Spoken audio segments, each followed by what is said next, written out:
it-tinda hawnhekk ġewwa Bir Żebbuġa u nilqgħu magħna mill-ewwel id-Deputat Prim Ministru u Ministru tas-Saħħa Mr. Chris Fern.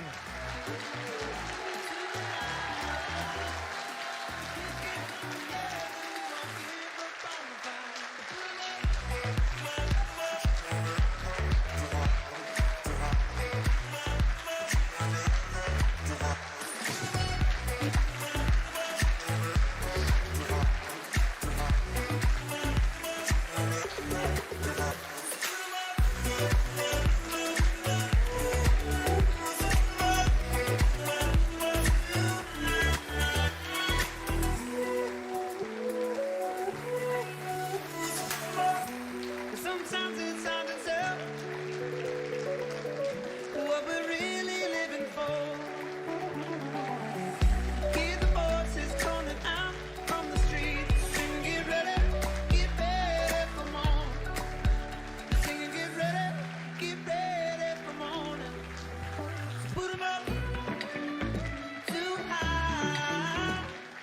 We can walk together with our hands up in the sky. Put 'em up tonight. We can come together, we won't give up on the fight. Grazzi ħafna tal-merħba sabiħa li tajtuna hawnhekk ġewwa Bir Żebbuġa. Grazzi ħafna lilkom kollha.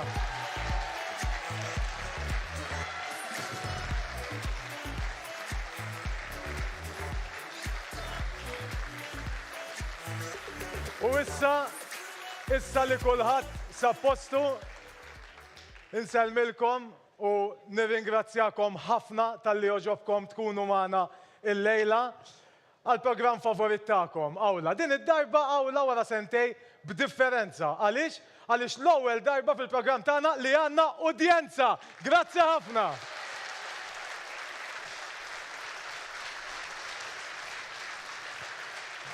Grazzi mill-qalb tal-li oġobkom tinżlu hawnhekk, naqa' kiesa, naqa' bart, però mhux se tiddejqu żgur. U intom imdorrin li jkollna diskussjoni waqt il-programm tagħna u wkoll anke xi nies li jtuna esperjenzi minn ħajjithom. U eżatt hekk ser jiġri, però ovvjament qegħdin ftin għaliex għax aħna wkoll parti mill-kampanja elettorali tal-Partit Laburista Malta flimkien. U sfortunatament, grazzi. Sfortunatament, il-lejla il-Prim Ministru ma setax ikun magħna għaliex ġimgħajjat għal summit tal-mexxejja Ewropej kollha minħabba s-sitwazzjoni li qiegħda tiġri bħalissa bejn Russja u l-Ukrajina u ovvjament vera hemm kampanja elettorali, però il-Prim Ministru għalih Malta hija l-ewwel allura kellu jmur għal dan il-commitment tiegħu. Iżda ovvjament, nixtieq nirringrazzja wkoll minn qalbi lid-Deputat Prim Ministru u l-Ministru tas-Saħħa Chris Fern li qiegħed magħna, grazzi mill qalb.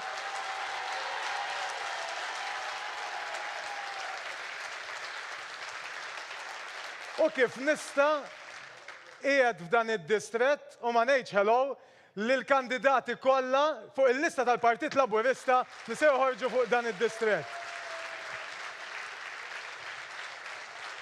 Nibda ovvjament bid-deputat, bil-Prim Ministru u mexxej tal-Partit Laburista Robert Abela.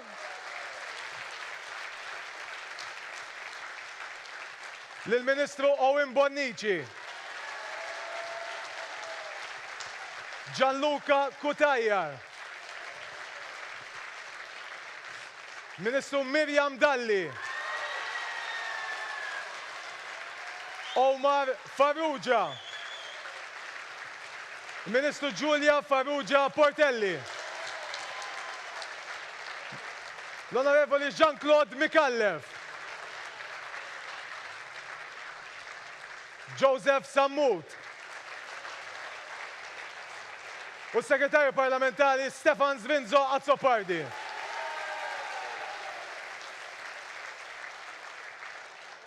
Grazzi mill-qalb tal-li oġobkom tkunu magħna hawnhekk, imma grazzi wkoll lill-panel li oġobhom jiġu hawnhekk magħna sabiex illum niddiskutu kemm xejn temi li bħalissu huma rikorrenti fil-kampanja elettorali kif ukoll f'pajjiżna.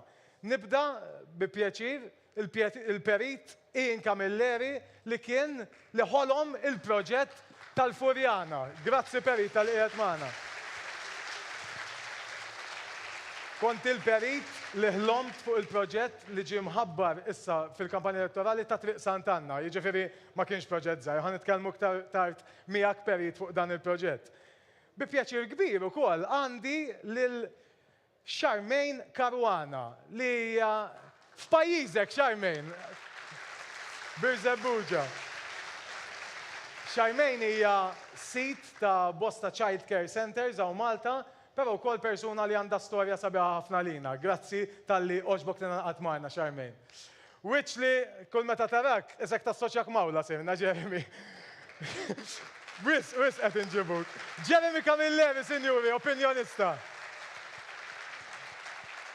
U nista' ngħid ukoll soċjalist li diffiċli ssib bħalek u alla ħares insibu iktar bħalek ġifieri. Jeremy Camilleri, grazzi ħafna ġe. U nagħlaq kollega ħabib tiegħi Steve Ellul li huwa ekonomista.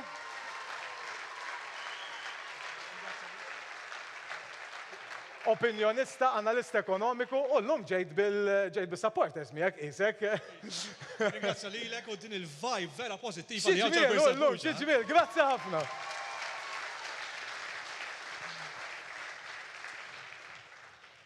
Qabel nibdew, nixtieq immur għal feature li preparaw il-tim tal-produzzjoni kif naslu lura nibdew id-diskussjoni u nitkellmu wkoll mad-Deputat Prim Ministru. Fidejkom. Dan il-poplu u mimli mħabba l-pajjiżu. Konna pon wieħed quddiem pandemija li redet lid-dinja. Ġejt fdat minnkom sabiex immexxi pajjiż fl-eqqel ta' dawn l-isfidi.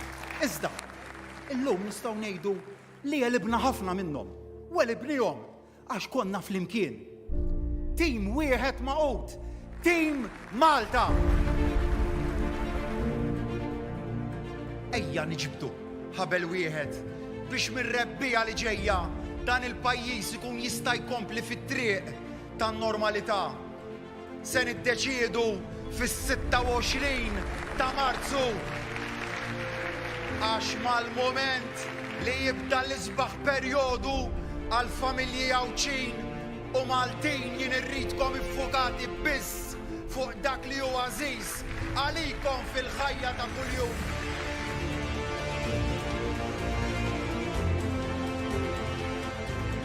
Issieħbu fil-kampanja tagħna għax tagħna il-kampanja tal-għaqda, tagħna il-kampanja ta' min iħobb, tagħna il-kampanja ta' min ma jibżax mill-bidla, il-bidla li nistgħu nġibuha biss flimkien. Maltin flimkien il-futur sabiħ.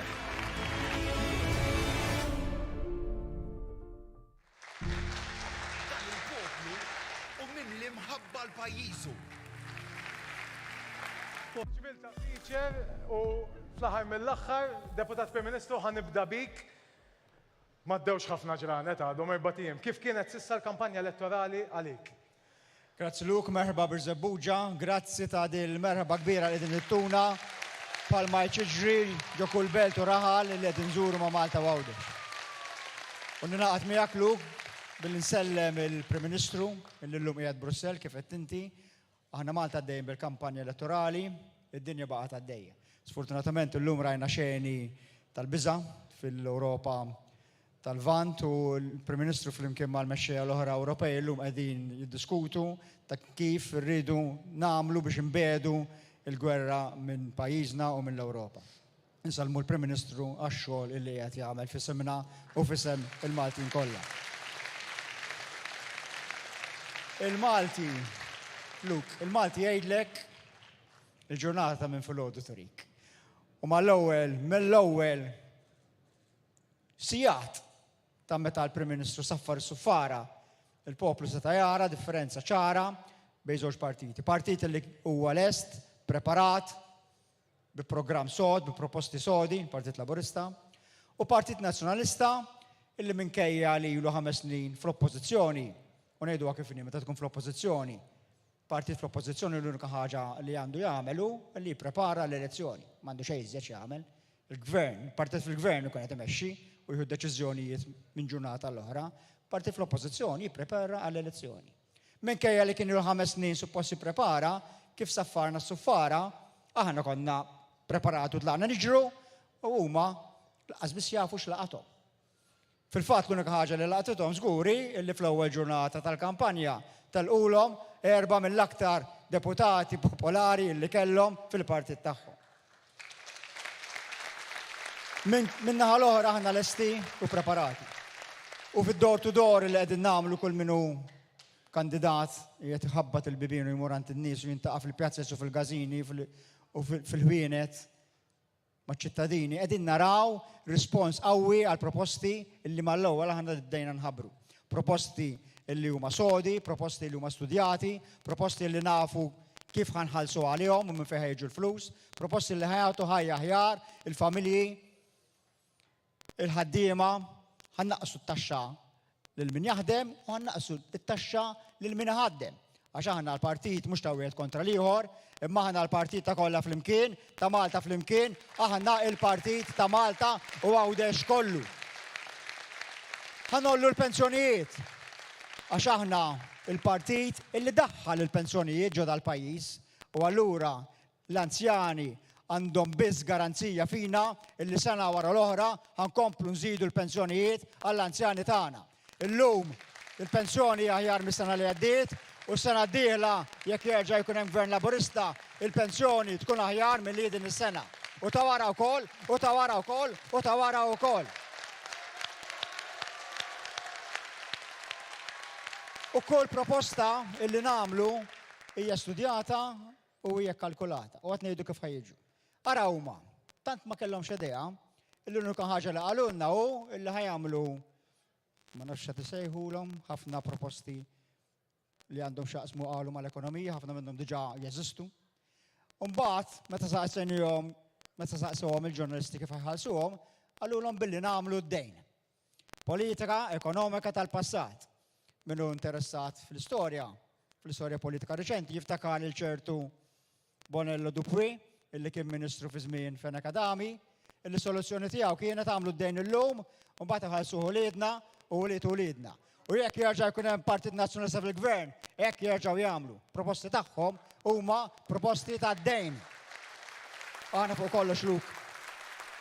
Aħna huwa ċar mill-ewwel illi aħna l-partit illi il-poplu jista' jafda l-5 snin il-ġejjin. Għax għandna l-proposti, għax għandna l-pjanijiet, għax għandna l-viżjoni, imma fuq kollox għax għandna t-tim ta' kandidati b'saħħithom illi mhux biss konna kapaċi imbexxu għat-pandemija, immissa nkunu kapaċi imbexxu għal 5 snin il ġejjin u bħalma aħna dawn is-sentej diffiċli mexxejna jekk ittuna l-fiduċja il-5 snin li ġejjin ikunu l-aqwa 5 snin li qatraw l-Gżejjer Maltin u Għawċin.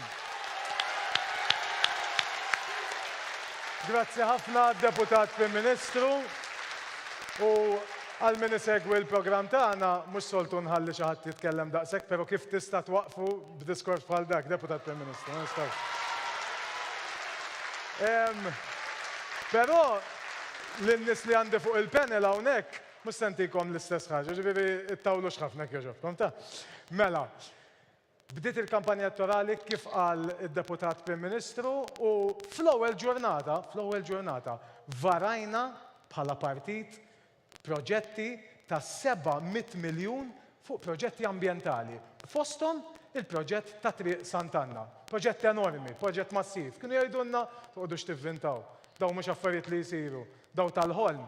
Inti kont il-perit li din il-ħolma minn moħħok poġġejta fuq bil-pinna, ħlomta, poġġejta bil-pinna fuq pjanta u llum hija parti mill-manifest elettorali. Perit, għejdilna naqra meta ħlomta din. L-ewwel ħaġa grazzi tal-istedina u kuntent ħafna jiġifieri li dal-proġett fl-aħħar ħajseħ. Mela dal-proġett li noħlom bih immur lura xi 10 snin. Jiena m'iniex mill-Florjana. Imma l-offiċċju fejn naħdem huwa l-Florjana. U għal Maltin jiena inkluż dak iż-żmien il-Florjana kull ma kienet triq li twaslek għal-belt. Triq mimlija traffiku, duħan, li twaslek għal-belt. Ġifieri inti ma tmurx għall-Florjana għal xi ħaġa, inti ħadd tmur il-belt. U iktar ma domt, iktar ma bdejt ninżel u ndur fit-toroq, peress li għandi l-uffiċċju hemmhekk, bdejt ninduna kemm mi vera sabiħa l-Florjana. U meta tara l-istorja tal-Florjana, l-istorja tal-Florjana kienet magħmula bħala The Garden City. The Garden City bit-triq Sant'Anna fin-nofs. Għalfej Garden City. Fejn inti għandek id-djar tan-nies fin-nofs u għandek 4 ġonna f'kull kantoniera tagħha. U dak iż-żmien, jiġifieri 10 snin ilu, beda il-belt jitla restaurants, il-nies bdew joħorġu l-belt, u bdejt nara. M'hemmx differenza daqshekk bejn il-belt u il-Florjana hija bellezza. U hemmhekk niftakar dak kien hemm ġurnata minnhom, kienu jagħmlu l-Car Free Day. Kont inżilt minn l-uffiċċju u tlaqt nimxi triq Sant'Anna f'nofsa. U nħares il fuq u bdejt ngħid dit triq bellezza. Dit triq m'għandniex triq oħra bħala. Dawk il-faċċati, l-oġoġ, ħwienet taħt il-oġoġ, m'hemmx oħra. Iż-żvantaġġ tagħha hija aħna nafuha bħala main road, jiġifieri laqqas biss inqisuha. Qed tifhem? U llum ġurnata sewda. U għat immaġina di, nagħmluha ġnien. U l-karozzi jgħaddu minn taħt. Perit, ħafna jgħidulek, imma meta tgħid tgħaddi l-karozzi minn taħt kif ħataddihom minn taħt? Tista' tispjegana anke fiżikament kif ħad jiġri? Mela, dal-proġett, triq Sant'Anna idur isir ġnien u l-karozzi jgħaddu letteralment minn taħt. Minn fejn ħajjidħlu? Jidħlu mill-funtana tal-Iljum u xorta joħorġu in-naħa tal-monument tal-gwerra. All right? Issa, biex inkompli. Qed nifhem li huwa underpass. Tgħaddi minn taħt u tiżbok hemmhekk. Mhux ħanajdlek eżatt għax modifiki irid ikun hemm. Imma l-istess kunċett li għandna l-hom l-differenza hi li ħajgħaddi minn taħt u fuq ħajkollok ġnien. U nixtieq nsaqsik inti bħala professjonist. Kif laqak il-Gvern, il-Partit Laburista, kif laqak b'dan il-proġett? Għaliex fl-aħħar mill-aħħar inti mort fl-2014 bih dan il-proġett, sibt support fuq u jew x'kienet? Ġi publikat, bdejna naħdmu fuq u għatt il-kollegi tiegħi u nixtieq insemmihom għax mingħajrhom kieku l-proġett ma kienx isir. Għandhom il-Perit Bernard Vella, Anna Gallo u l-Perit Adam Bringat li għadu jaħdem gas dawn fuq dal-proġett. U konna pubblikajnieh fit-2014 kien ħareġ fil-gazzetta. U kulħadd, il-Marina xi proġett, il-lallu xħol ma nagħmlu. U bdejt inħabbat il-bibien, bdejt inkellem il-Ministri ta' dak iż-żmien ta' kull naħat.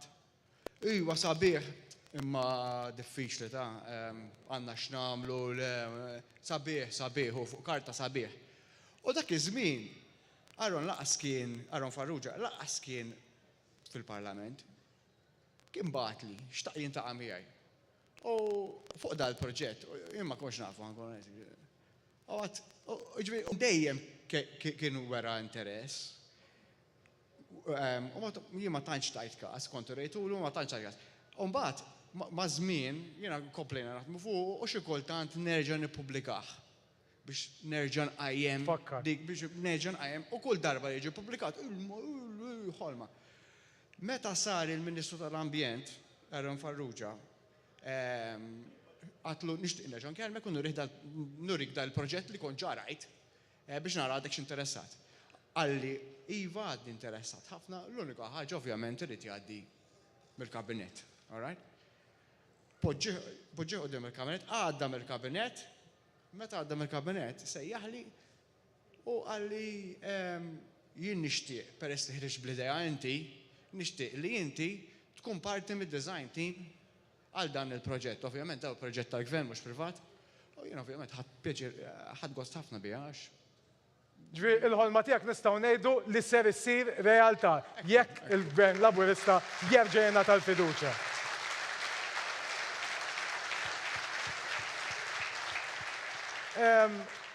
Perit l-aħħar mistoqsija. Kemm huma importanti l-ispazji pubbliċi, il-Green Lang, l-ispazji ħodor hawn Malta? Kemm huma importanti? Mela, skużajna forsi jekk għandhom ftit. problema. L-ewwel ħaġa rridu mmorru lura u naraw spazju x'inhu, okay? Plot spazju. Ħadd irrelaxja fih, roundabout, spazju. Ħadd irrelaxja fih, ġifieri spazju irid ikun maħsub li jkun parti minn villaġġ. Per eżempju, l-Florjana huwa perfett, eżempju perfett, fej inti għandek id-djar, u kien id-disinjat dak iż-żmien, fej għandek id-djar, għandek il-ġonna fl-Erba' Kantionier u St. Anne Street ma kienx kif namu għallum. St. Anne Street kienu jinġabru n-nies, St. Anne Street kien il-Monti. Ekku. Okay? Kien il-Monti. Saqsin nista l-Florjana, hija Kien importantissima. Ovvjament, bizmin daħlu l-karozza u sfortunatament saret main road. Ifimni, dawk huma kif jinbidlu l-żminijiet. U hekk inqasmet il-Florjana. Għalhekk dal-proġett irid nerġa' naqqat il-Florjana u tkun l-entrata għall-Belt Valletta. Di immaġina inti ħadd tiġbed l-entrata tal-Belt. Okay?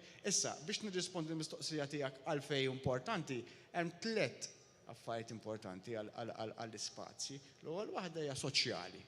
Tieni waħda hija saħħa u tielet waħda ekonomija. Okay? Mela soċjali, inti jekk m'għandekx parks, mhux qed tinżel tintaqa' man nies, jiġifieri inti ġo park ħadd tmur tintaqa' man nies, ħadd tirrelaxa, ħadd tmur bil-familja tiegħek, it-tfal ħajġru, inti ħadd iċċaqlaq. Pereżempju jien l-iktar li ħassejta di sfortunatament waqt il-COVID kienu għalqu l-ġonna. All right? Jien noqgħod il-Florjana llum il-ġurnata u kont inżel bit-tfal. Għettati l-ura jiġifieri spazju miftuħ. Fejn ħajlabu fit-triq, ġifieri huma importanti issimi u dik tirriżulta wkoll għas-saħħa. Is-saħħa is-saħħa mentali u anke fiżika. Inti tista' tmur tiġri tagħmel l-isport. Ekonomija mingħajr ma trid jekk inti ħajkollok il-ġonna, ħantik eżempju jekk għandek dar fuq triq u dar fuq ġinien. 100%, x'ħadd ekku. Tista' timmaġina il-Florjana kif ħat esplodi bih dal-proġett. U mhux il-Florjana biss, għax il-Florjana ħajġbed il-Belt, ħajġbed il-Ħamrun u ħajġbed il-Marsa. Senjuri ċabċipa l-Perit. Inka Milleri, grazzi Perit, grazzi ħafna. Fisem in-nies kollha li ħajgawdu minnu dan il-proġett. Ħandur għalik, Charmaine, inti sit ta' 4 child care centers hawn Malta li kollha għandhom storja warahom. Tgħidilna x'inhi l-istorja?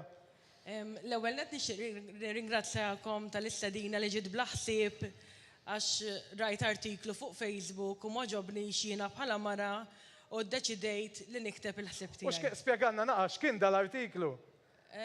Kien hemm artiklu fuq Facebook fuq il-Gazzetta li jgħid li l-mara iż-żmien tal-lum toħroġ taħdem għax bil-fors ħabba l-oli tal-ħajja. U jiena bħala mara ħassejt u weġġajt għax jiena ma nħoss li mara għandha toħroġ taħdem bil-fors minħabba l-oli tal-ħajja. Jiena inħoss li dan għandu jkun dritt li mara għandha toħroġ taħdem ħalli tkun indipendenti u mara għandha id-dinjità, għandu jkollha d-dinjità tagħha. Ma jfissirx li jiena mara għandi noqgħod id-dar minn filgħodu sa flaxija, id-dar ġol-kċina, nsajjar, naħsel. U nagħmel l-affarijiet kollha tad-dar. Mhux dan huwa ħażin għax ma ngħidx li ħażin, jiena la volja director ta' Child Care Centers, jiena xorta nonxor il-ħwejjeġ, xorta naħsel, xorta nsajjar, nagħmel kollox, xorta nieħossi bit-tfal, xorta xi niġu mill-iskola għandhom li kellest. Ġifieri jien nilħaq nagħmel kollox, għandi 50 impjegat miegħi. Mela jemmorru lura, issa mmorru lura għal Child Care Centers. Kollha bi-storja, x'inhi l-istorja ta' Child Care Centers tiegħek? Jiena kont pregnant, kelli 5 months pregnancy u tlift it-tarbija tiegħi kien ħajkun boy. Kont ħansemmeħ Luigi u mentalment ma kontx da sew minn moħħi għax jiena dak tifel xtaqtu, ħabbejtu u bdejt ngħid irrid nagħmel xi ħaġa. Kelli għandi tifla, bdejt ngħid ma nistax nibqa' nikpi u irrid nagħmel xi ħaġa u bdejt ngħid irrid nagħmel xi ħaġa li jisem it-tifel jibqa' jissemma. Irrid nagħmel xi ħaġa kbira li jisem it-tifel jibqa' jissemma u jibqa' jgħix fit-tfal. U ddeċidejt li niftaħ l-ewwel Child Care Center tiegħi. L-ewwel wieħed ġie 2, minn 2 ġew 3 u bħalissa għandi 4.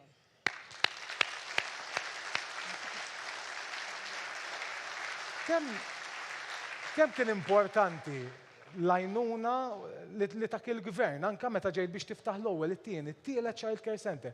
Kif għenek il-gvern? Il-gvern għena ħafna meta faqat il-pandemija la ħares menix il-gvern. L-ewwel net għandi l-impjegati miegħi bdejt ninkwieta kif jien ħanibqa' nħallasom l-impjegati. Ma rrid inkeċċi l-ħadd għax jiena nifhem li kulħadd għandu l-familja u rrid nipprovdi l-pagi lil daw il-ħaddiema tiegħi. U kont ħanibda l-proġett tar-raba' Child Care Center tiegħi. Pero il-gvern għalinna mill-ewwel ħajibqa' jħallas il-full amount li konna nitħallsu qabel u jiena bekk sajt nibqa' ninvesti u ftaħt ir-raba' ċentru fi żmien pandemija. Jiġifieri qed ngħidu qed nifhem li anke fi żmien pandemija bqajt tinvesti inti. Għaliex? Għaliex hawn. Pandemija x'il-gvern baqa' jgħinna. Ekku, grazzi ħafna Grazzi. Xeni.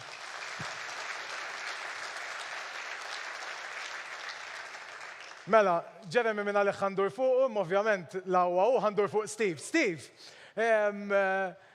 smajtna ħafna issa fl-ewwel dawn l-4 tiem li għandna proġetti enormi għall-ekonomija u anka għall-ambjent. U inti bħala ekonomista u ma nistgħux ma nirreferux għal dak li qalet Charmaine fil-kummenti tiegħek, tista' tgħidilna eżatt dawn il-proġetti kemm huma importanti għall-ekonomija ta' Malta. Jina Luk naħseb illi daw il-proposti illi propona l-Partit Laburista fl-ewwel ġimgħa tiegħu mhumiex biss proposti għall-ekonomija, imma kif kien qiegħed jgħid tajjeb ħafna id-Deputat Prim Ministru, huma proposti mirati għall kwalità tal-ħajja tan-nies. Naħseb dak li beda jgħid il-Perit qabel, dak li bda Charmaine qabel, tista' tinżġu għalkemm huma żewġ suġġetti differenti, jorbtu mal-importanza li n-nies mhux biss ikollhom il-flus fil-but illum il-ġurnata, imma li n-nies jaspiraw għal standard of living iktar għoli. U allura meta tara mbagħad 5 proposti illi jolqtu liż-żgħażagħ daqskemm jolqtu l-pensjonanti tagħna, jolqtu lil ħaddiema tagħna daqskemm jolqtu lil min iħaddimhom b'mod pożittiv.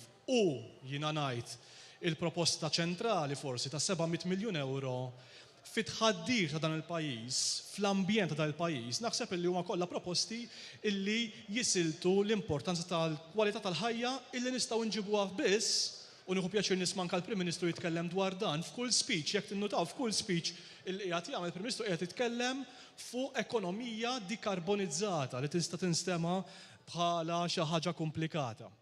Daw il-proposti Luk, fl-opinjoni tiegħi, mill-lenti purament finanzjarja huma mmirati sabiex naċċertaw ruħna li l-ekonomija ta' għada tkun ekonomija aktar moderna, ekonomija aktar ħadra, ekonomija li tħares l-impenn lejn il-kwalità tal-ħajja. U il-fatt, u nsemmi dal-punt biss għax naħseb importanti, il-fatt li l-Partit Laburista għaqqad 700 miljun euro investiment fl-ambjent. Ma proposta illi fl-opinjoni tiegħi għan-negozji tagħna hija game changer, hija it-tnaqqis ta' 10% f'dak li għandu x'jaqsam il-corporate tax, huwa messaġġ ċar fl-opinjoni tiegħi għan-negozji tagħna illi din hija d-direzzjoni li rridu mmorru, ġifieri direzzjoni fejn ikollna negozju li jagħmel aktar flus mela le, imma li jkun negozju sostenibbli. U rrid nagħti eżempju llum qiegħed npjaċir ħafna l-insertajt qiegħed hawnhekk bir-Żebbuġa għaliex proprju hawnhekk. Kellna eżempju ċar ftit tal-ġimgħa ilu ta' proġett ta' intrapriża sostenibbli. Ftit tal-ġimgħa ilu, propju hawnhekk kien hawn il-Prim Ministru Roberta Bela u anke l-Ministru Mirjam Dalli illonċjaw proġett fl-opinjoni tiegħi game changer illi għandu x'jaqsam ma' 70 miljun investiment f'kumpanija l-Enemed illi huwa investiment għal profitti tal-kumpanija, l-effiċenza tal-kumpanija, ma' investiment ukoll fil-kwalità tal-ħajja ta' dawn in-nies hawnhekk.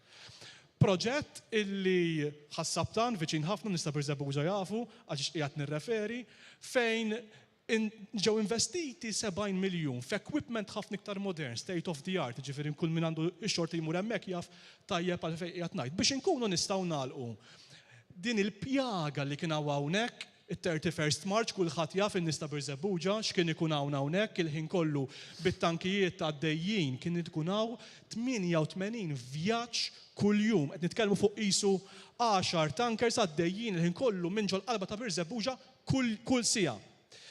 Dan huwa proġett allura fejn għandek kumpanija illi qed tiddekarbonizza, qiegħda tinvesti biex tnaqqas l-ispiża tagħha li jekk jkollok makkinarju dejjem aktar moderni, ġifieri huwa makkinarju li jkonsma Qed issemmi ħafna jiddekarbonizza, tfehmna naqra fi ftit kliem xi ġifieri. Investiment illi jagħmel tajjeb għal profitti imma jagħmel tajjeb għall-ambjent. Għaliex jekk inti għandek makkinarju li ma jħammitx, mela allura mhux se jkollok aktar it-tniġġis li kien ikollna hawnhekk b'dawn it-tankers għaddejjin il-ħin kollu minn hawnhekk, mhux se jkollok aktar it-tniġġis fl-istorbju fl-arja. Jiena ġej bħalek Luk u bħal ħafna hawnhekk tifel tas-sawt. Naf xi ġifieri kemm kien hawn proġetti hawnhekk konsistentement illi kull proġett li jħammeġ mamma mija kollox hawnhekk Kollox jiġi fissa. jawwisha, ekku. Għall-ewwel darba sar proġett fl-opinjoni tiegħi importanti ħafna li ħajjejn lill-ekonomija Maltija, lill-intrapriża, imma wkoll l-ambjent u l-kwalità tal-ħajja tan-nies. U mela nieħu pjaċir allura nara daw il-proġetti jitħabbru u naspira nħares il-qoddim biex fil-proposta tal-Partit Laburista jkollna aktar proġetti minn dawn speċjalment lejn dawn in-naħat ukoll. Grazzi ħafna, Steve, grazzi immens. Lil-Jeremy ħallu jistenna naqax nistiq nieħu l-komment tad-Deputat Prim Ministru. Qed nitkellmu naqa' fuq, mhux naqra, tkellimna ħafna fuq l-ambjent. L-ambjent għandu korrelazzjoni, għandu nes perfett mas-saħħa. Għaliex b'ambjent aħjar, ikollok saħħa aħjar. Tista' tispjegana forsi naqra inti aħjar? Ekku Luk, u nieħu dak li qed inti meta konna nitkellmu fuq Sant'Anna, imma ovvjament dan il-proġett ta' 700 miljun mhux Sant'Anna biss imma ħajmis Malta Għawdex kollu. Il-ħolma li jkollna ambjent aħjar, issa ħassir realtà illi jkollna ambjent aħjar. Għax aħna kif jgħidu l-Ingliżi, we are putting our money where our mouth is. ħanoħorġu 700 miljun fuq 7 snin biex namlu minn pajjiżna pajjiż fejn l-ambjent huwa priorità. Għal ħafna snin, gvernijiet mhux dejjem taw l-importanza li kien jixxirqalu l-ambjent u kien hemm proġetti li l-ambjent taw il-ġemp. Aktar viċin konna ngħidu rridu nagħmlu l-progress b'rispett lejn l-ambjent. Illum qegħdin ngħidu l-ambjent huwa l-prijorità. L-ambjent huwa l-prijorità. U dan ngħidu b'mod konkret. Mhux biss għax qegħdin nitfgħu 700 miljun fis-7 snin li ġejjin, imma anke qegħdin nuru b'mod ċar iż-żonqor pereżempju fejn sa ftit ta' snin ilu konna qegħdin ngħidu hemmhekk hemm bżonn isir proġett, issa qegħdin ngħidu għax l-ambjent priorità, iż-żonqor nerġgħu ntuħ lura lill-poplu tan-naħa t'isfel ta' Malta. Palma nagħmlu fil-bajja ta' Marsa Scala, palma nagħmlu f'ħafna lokalitajiet oħrajn Maltin u Għawċin. Il-COVID ħalliet impatt fuq il-saħħa tan-nies, ħallet impatt fuq l-ekonomija, ħallet impatt fuq il-ħajja soċjali u kulturali tagħna, imma ħallet impatt ukoll u probabbilment fis-snin, fix-xhur u fis-snin li ġejjin ħanindunaw l-akbar impatt li probabbli ħad tkun ħallet il-pandemija hija fuq is-saħħa mentali. Fuq is-saħħa mentali taċ-ċittadini tal-lum u taċ-ċittadini li taż-żgħażagħ tagħna wkoll. Kif qal il-Perit, il-fatt li aħna issa ħandaħlu n-natura fil-bliet u fl-irħola tagħna ħatati impetu kbir, ħatati imbottatura kbira biex in-nies, biex iċ-ċittadini li jgħixu, residenti li jgħixu fl-irħola tagħna, ikollhom post fejn jirrilassaw, fejn jerġgħu jieħdu s-saħħa mentali tagħhom, fejn flimkien kollha kemm aħna nerġgħu jkollna pajjiż li huwa waħda. Din hija sea change fil-mentalità. Sa issa dejjem konna naraw kif l-ambjent nippruvaw ma naksuhx. Issa l-ambjent ħajidħol l-ewwel fil-konsiderazzjonijiet tagħna. U għedin impoġġu 700 miljun. U iva il-ħolma ta' ambjent aħjar, issa ssir ir-realtà ta' ambjent aħjar. Grazzi lill-Deputat Prim Ministru. Wasal il-ħin li ilu jistenna kulħadd. Ħajtkellem Jeremy fl-aħħar. Mela, Jeremy, id-Deputat Prim Ministru semma Witiline. Tkellimt, ktibt post fuq post, eluf ta' post ktibt fuq Witiline, fuq Facebook u għedt ħafna. Issa, wara dak li ġara fl-ewwel ftit jiem ta' kampanja elettorali, x'inhi reazzjoni tiegħek? Ara, qabel ma ngħid reazzjoni, nixtieq nibda minn xi ħaġa li għalija importanti ħafna. Jien bniedem li nikkritika l-gvern. U nikkritika l-gvern mhux għax għandi xi ħaġa kontra l-gvern, għax irrid li l-gvern anke fl-assenza ta' oppożizzjoni serja ikun aħjar. U dik tkun ix-xewqa tiegħi. Imma nixtieq ngħid li minkejja li dejjem ikkritikajt il-gvern, minkejja li anke ma tkun trade unionista qed nara ħafna nies hawnhekk kollha tajthom xi kedda xi darba jew oħra. Imma dejjem jien ingħatajt l-ispazju li nsemma leħni. U dik hija d-differenza. U differenza li għan nispali li rridu l-ġid tal-pajjiż kif ċert li jrid il-gvern li nagħtaw spazju. Ġifieri jiena meta kritikajt fuq taż-żonqor, meta kritikajt fuq tal-Marina, stidintuni fuq il-wan, kelmuni. Għal darba stidinnik tnejn, Jeremy. Ġifieri, din naħseb hija differenza fundamentali xi kultant ma napprezzawiex li l-Partit Laburista anke meta tikkritikah itik leħen. U nixtieq ngħid li mhux dejjem hekk kienet, ġifieri jiena għaddejt minn ħafna, pereżempju jiena meta fit-2001 kont ġurnalist u ħadsem programm li kritikajna l-gvern, ma nsemmuwiex ħafna x'ma kienx hemm dal-gruppi dak iż-żmien, jien il-Gvern Nazzjonalista dak iż-żmien rid jitfani 6 snin il-ħabs. 6 snin il-ħabs. Daqshekk ma stajx tikkritika. Jiena meta konni kritika l-Gvern Nazzjonalista li l-ħija f'sena tawh 4 transfers. U ngħidha buċċi ma' qudiem jekk xatti Marin iċċellinġjaħx ovvjament nitkellem mill-esperjenza. U di differenza u di li rid iżomm ġo fih il-Partit u l-Gvern Laburista widna biex jisma' l-kritika.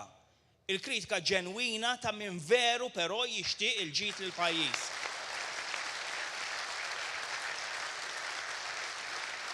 Ġer, Issa. qed naraw gvern li jisma' bil-fatti, jiġifieri naħseb inti tista' tkun ix-xut tagħdi anke tal-Marina aktar milli xejn. Jiena ili żatat, Vera, ma sirt żatat vera, issa. vera, vera, nikkonferma. U jiena protestajt kontra l-witt tal-Kalkara, kontra l-Marina tal-Birgu. Niftakar ma protestajtx kontra t-torjiet tal-Hilton. U l-ewwel protesta li attendejt jien kelli xi 12 sena sa nikxef kamandieta, mhux xi sigretta. Kontra l-Power Station ta' Delli Mara. Inti bdejt tajt Steve, kollox kienu jiddampjawaw. Milix li telqet, imma kulħadd jiftakar dik iċ-ċoblija. U kulħadd jiftakar il-ħsara li kienet tagħmel. Niftakar kont mort tifel ma' missieri, nipprotesta u nħares lej kulħadd lej dik il-folla kbira. U ta' tifel li kontat impossibbli jagħmluha. Impossibbli li l-gvern ma jismanix, imma ma semanix. U daw l-affarijiet kollha li jien oġġezzjonajt ma' ħafna aktar, kollha saru, u kollha baqgħu għaddej minn romblu fuq in-nies. Issa jiena kont ta' Gvern Laburista kontra l-proġett taż-Żonqor u kont kontra l-proġett tal-Marina. Hemm nies kienu favur, imma jien hekk ħassejt. U lillum il-ġurnata mhux waħda, jiena bil-kemm stennejt li ħadd tiġi waħda żewġ, tnejn, turi kemm fil-verità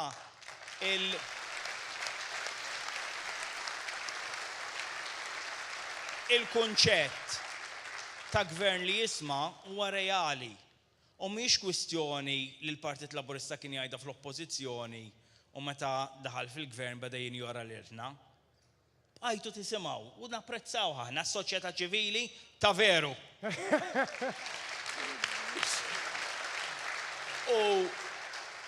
U tibda tara ċertu esperjenzi, jiena pereżempju milux kombinazzjoni li tqajt mal-Prim Ministru.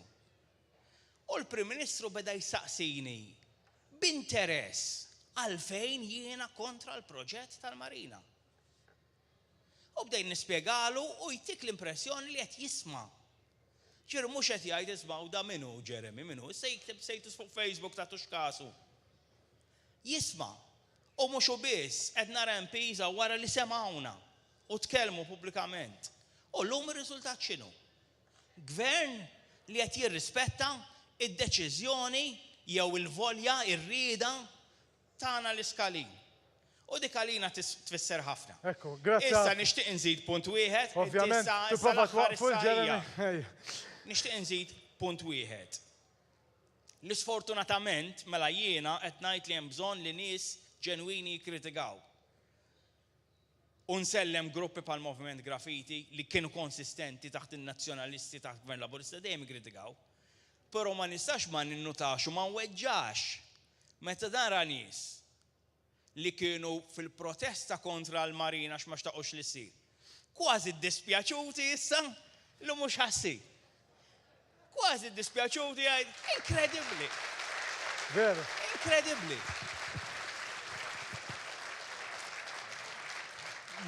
Mela Jeremy id-dispjaċut, Charmaine irrabjata minħabba post, għandi xi ħadd ieħor irrabjat jien fuq xi ħaġa li ġrat mill-kamp tal-Partit Nazzjonalista di li we want to waive it-tickets, il-parking tickets. Għandi deputat u kandidat tat-tieni u raba distret, Oliver Xikluna, għandu xi jgħidilna. U tajjeb ngħid ukoll, kollega fl-iskola wkoll tiegħi. Ekku. Fidek Oliver, għaliex irrabjajt imma. X'ġara? Irid jitkellem, Ħajrġa' Jeremy. bes Jeremy. Seħu tal-park, xin parkajt ħażin hekk ġej tal-park. Morru tuħċitazzjoni. Għaw il-bord nżat jisimaw kawta. Ejden, Oliver. Grazzi tal-merħba ta'kom, hawnhekk ġewwa Birzebbuġa. Iżjed mill-irrabjat lu kiena, iżjed inħoss dieqa ġewwa qalbi. Meta jsiru dat tip ta' statements, anzi di mhix statement, din hija proposta. Weda. Din hija proposta ta' kap tal-oppożizzjoni li huwa fl-opinjoni tiegħi jiena tafuni ma tantx inħobb nattakka l-oppożizzjoni. Imma fl-opinjoni tiegħi huwa meta toħroġ dat tip ta' proposti tkun traskurat u ma tafx inti tgħid u ma tafx inti tagħmel. Da jiena ħdimt fis-settur tad-diżabilità u tgħidu li biex ġej. Imma għamlu kuntatt miegħi numru ta' persuni li huma persuni b'diżabilità għandhom nuqqas fiżiku, għandhom nuqqas ta' mobilità li bħali insibu diġà ostaklu biex nagħmlu użu bil-parkeġġi riservati għal min għandu l-blue badge biex niftiehmu. Ħdimna bħala gvern u jiena meta kont kummissarju buttajtu l-gvern biex inżidu l-multi u dan mhux biex insawtu n-nies, imma naħseb il-kol taqblu miegħi li dawn il-parkeġġi huma importanti li jintużaw minn għandu bżonnhom u ma jsirx abbuż dwarhom. U mbagħad naraw kap tal-oppożizzjoni populist fl-opinjoni tiegħi għax jiena għalija din il-proposta hija populista forsi jirnexxinna nirbħu voti rama karta dan biex min għalih jerbaħ erba' voti imma n-nies intelligenti biżżejjed. In-nies għandhom qalb biex jaħsbu u jifmu il-bżonnijiet tagħna u ta' bosta persuni b'diżabilità oħra.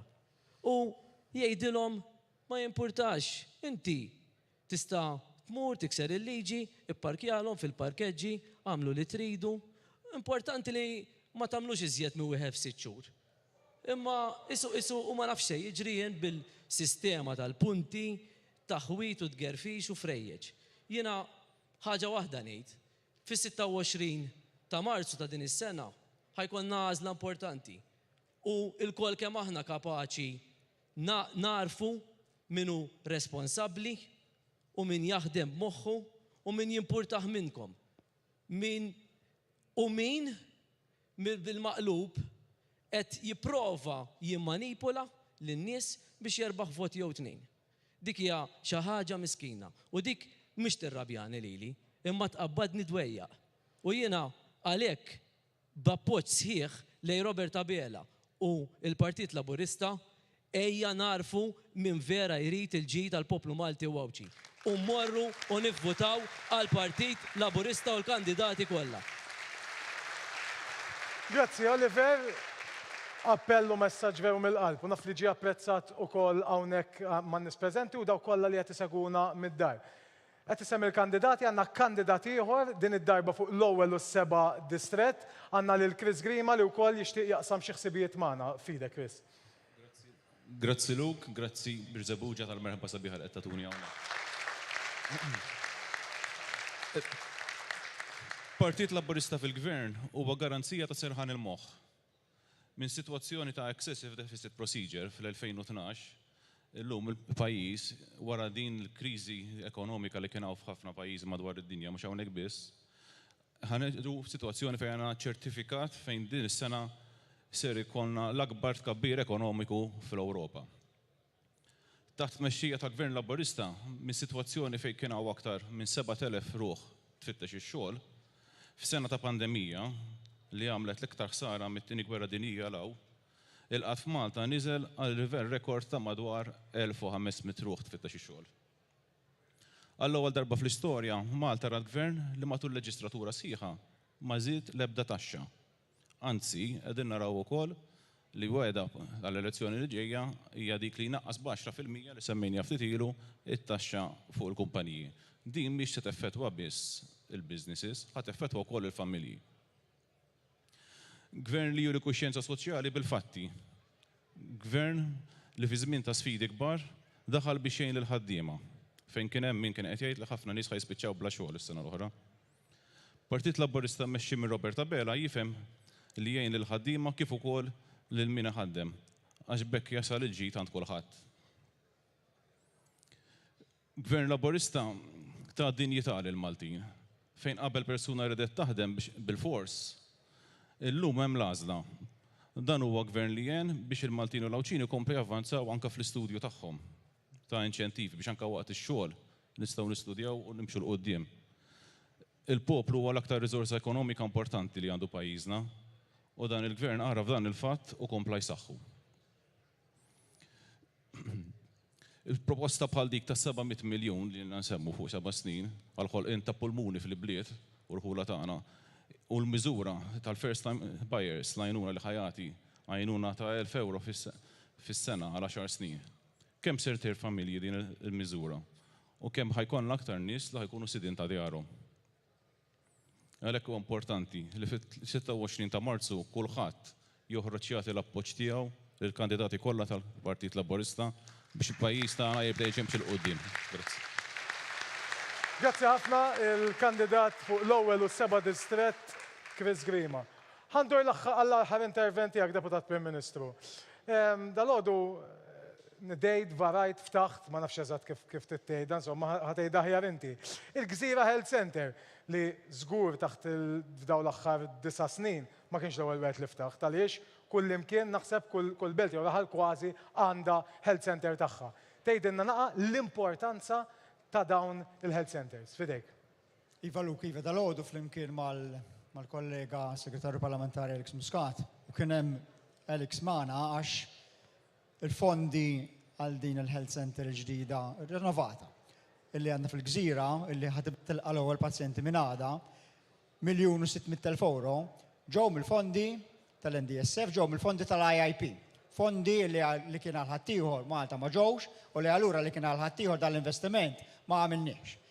Imma aħna ma għadniex fuq ħaddieħor, aħna għamilna dak li kellna nagħmlu, il-fondi ġew u allura stajna dal-għodu invaraw dil-health center rinnovata kompletament ġewwa l-Gżira illi ħataqdi il-tiġijiet tan-nies tal-madwar biex bekk issa fil-Gżira wkoll għandna health center moderna li minn għada ħatibda tilqa' il-pazjenti ġewwa fiha. Però din hija biss waħda kif qed tajjeb inti mill-ħolqiet ta' katina sħiħa ta' ċentri tas saħħa, bereġ, ċentri komunitari li qegħdin niftħu madwar Malta u Għawdex. L-aħħar waħda li ftaħna f'Santa Luċija, ftit kilometri l-bot minn Għawdex, torri ta' San Luċjan. Hemm berġa l-ġmil tagħha ġewwa Marsa Xlokk. Fil-ġranet li ġejjin ħankun qed niftħu berġa ġewwa Marsa Skala, u mbagħad ix-xahar li ġej ġewwa Ħartarxin, ġewwa il-Ħamrun, ġewwa l-Marsa, ġewwa ta' Ġorni, apart il-fatt illi ġewwa r-Raba ta' Għawdex dalwaqt ħajkonna health center kbira ġdida u fraħal ġdid iċ-ċentru kbir raġjonali ċensu Mowran illi fix-xhur li ġejjin sal-aħħar ta' din is-sena ħajibda jagħti is-servizz lill-poplu Malti wkoll. Però llum għandi biċċa ħbar tajba residenti ta' Birzebbuġa. Oħra. Għax ftit tal-ġranet ilu flimkien mal-Kunsill Lokali mmexxi mis-Sindku Scott Camilleri ħriġna sejħa biex ġewwa Birzebbuġa ikollna proprjetà ħalli sa Mejju li ġej ikun hawn ukoll berġa ġdida ġewwa Birzebbuġa għar-residenti tal-lokal. Bħalma ħajkollna fl-bliet u l-ħura kollha ta' Malta u Għawdex. ġewwa Birzebbuġa wkoll. Prost.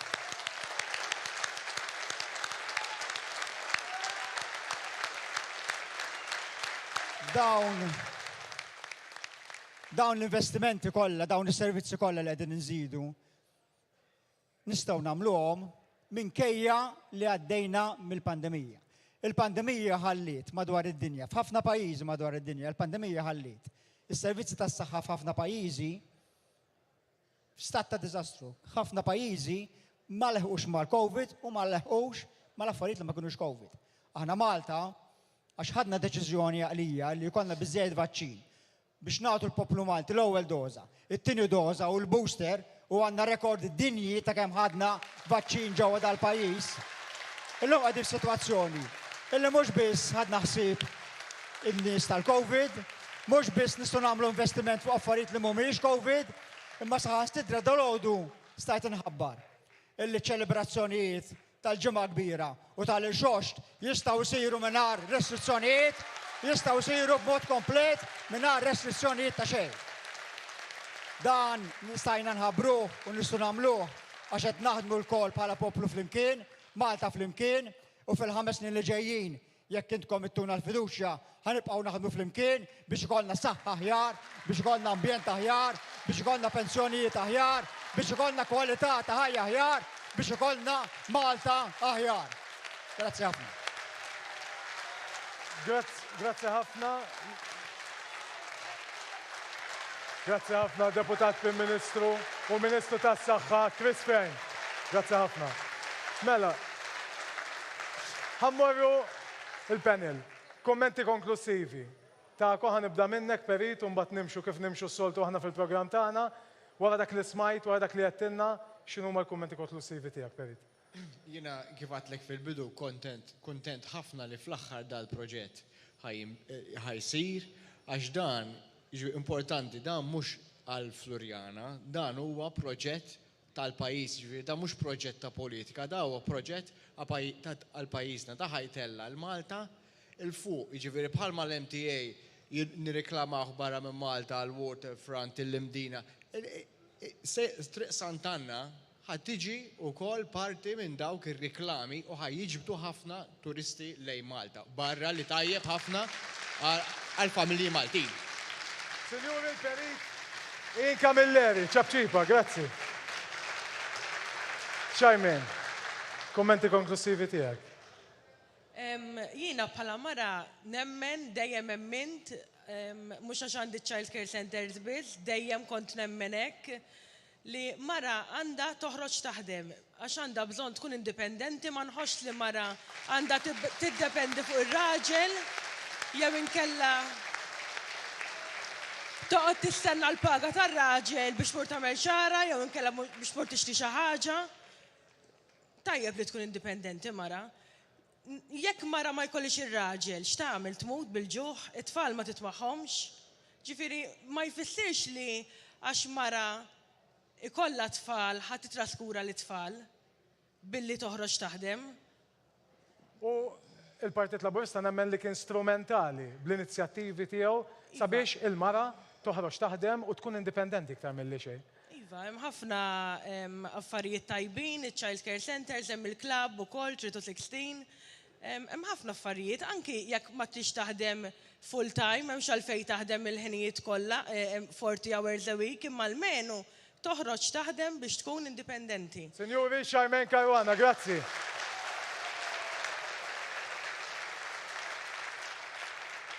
Steve, għax ma nistax ma nalaqx bġerem, iskużani Steve. Ġustament. Għax jieħu għalih ukoll. Għax jieħu għalih jekk ma jalaqx imbagħad. Fidek Steve, kumment konklusiv. Jiena aktar milli kumment konklusiv nixtieq nagħmel appell. Pajjiżna aħna xxurtjati illi grazzi għall-ekonomija b'saħħitha li kellna fl-aħħar snin, fil-pandemija il-gvern seta jaċċerta ruħu li l-ebda ħaddiem f'pajjiżna ma jitlef xogħlu, l-ebda negozju f'pajjiżna ma jitlef ix-xogħol tiegħu. Appell żgħir, imma kif qal Jeremy iktar qabel m'għandix dubju illi ħajasal lil politiċi li għandna magħna hawnhekk illi ħajkunu strumentali biex fis-snin li ġejjin pajjiżna ikun aktar b'saħħtu, ikun ħafna aktar modern, ikun ħafna iktar ambjentali, ikun ħafna iktar importanti f'dak li għandu x'jaqsam il-kwalità tal-ħajja tan-nies. U allura l-appell tiegħi huwa ejja nibqgħu, Jeremy qal nibqgħu nisimgħu lin-nies. Jiena lill-politiċi ngħidilhom ibqgħu saqajkom ankrati mal-art, isimgħu min-nies, aċċertaw ruħkom il-proposti kollha li nibqgħu nagħmlu huma proposti li jindirizzaw il-kwalità tal-ħajja. Steve Ellur, grazzi ħafna Steve, tal-li kont magħna. Fidek, wasal il-moment. Fidek. La jina nixtieq nibda fuq ħaġa li ma kienx pożittiva. Nixtieq insemmi il-pandemija tal-COVID, jien fil-pandemija tlift il-missieri, Iġifieri ma setax laqtitni jar milli laqtet lil Uwaw ħafna nies bħali. Ħafna drabi Jeremy wkoll ikun hawnhekk fostna kien wieħed minna ħabib tagħna. Għaddejna minn kriżi kbira u niftak aħna il-Partit Laburista ħares li l-futur. Il-kampanja hija fokata fuq il-futur. Imma ma ninsewx il-passat u nqablu l-passat ta' dal-pajjiż meta kien hawn kriżi iżgħar u kif għaddejna minn dil-kriżi issa. Kriżi globali, m'għandniex nies jittalbu fit-toroq, m'għandniex nies jibku għax-xogħol.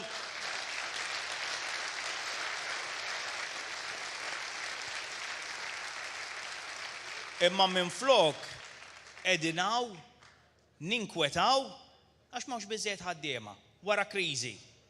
U hawnhekk inħeġġeġ lill-Partit Laburista li issa wara dal-miraklu li għamel ekonomiku tal-full employment inkomplu kif rajna fl-aħħar budgets naħdmu biex il-kundizzjonijiet fid-dinja tax-xogħol ikomplu jitjiebu. That is the next step. Għalhekk jien soċjalista luk u għalhekk hija hawnhekk nimbotta lil Partit Laburista għax nemmen ġenwinament li l-Partit Laburista huwa l-uniku partit li jista' jtina dik it-triq il qudiem. U tal-aħħar kif għattankien Steve, tafuni li nikkritika, il-kritika anki fil-familja jkun hemm l-argumenti, anki fil-familja ma naqblux fuq kollox, però aħna familja waħda, u mhux familja waħda Laburista, aħna familja waħda Maltija. Importanti li da ma ninsew.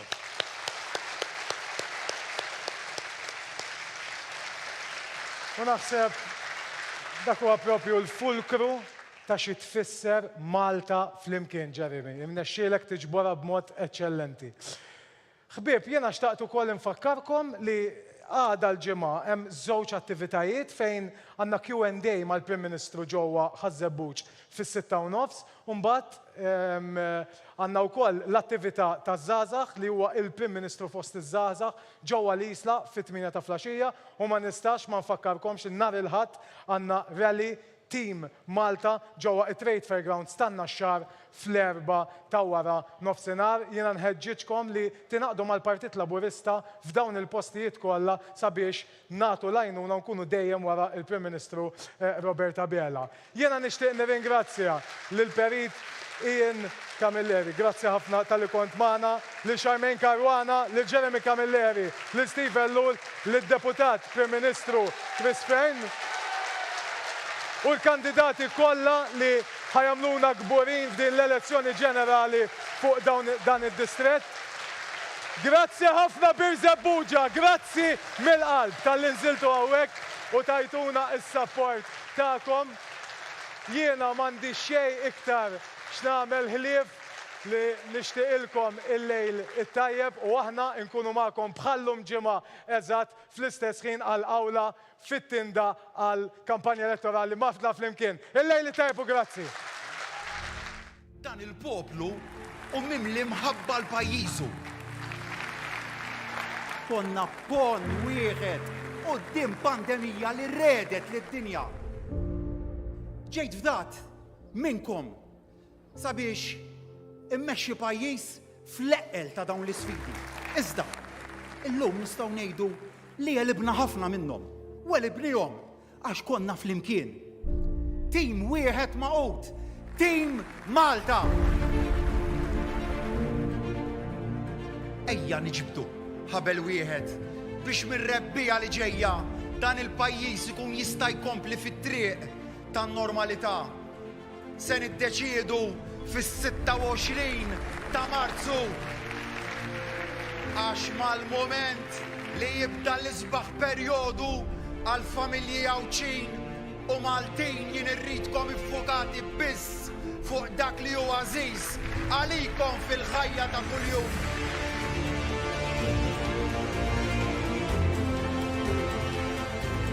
Issieħbu fil-kampanja tagħna għax tagħna il-kampanja tal-għaqda, tagħna il-kampanja ta' min iħobb, tagħna il-kampanja ta' min ma jibżax mill-bidla, il-bidla li nistgħu nġibuha biss flimkien. Maltin, flimkien, il-futur sabiħ.